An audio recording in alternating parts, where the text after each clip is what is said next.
朝学校に行きます。電車とバスで行きます。友達と一緒に乗ります。でも時間がかかります。いつも同じバスです。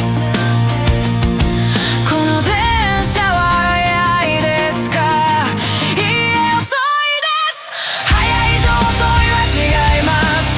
同じ時間に降ります。止まります。また乗ります。早い朝からここまで。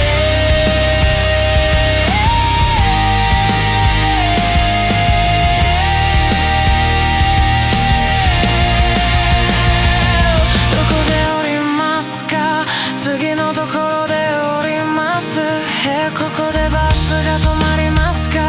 いいえ、あそこで止まります。本当に違いますね。この電車は早いですか？いいえ、遅いです。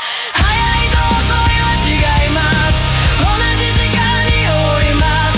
止まります。また乗ります。早い朝からここまで。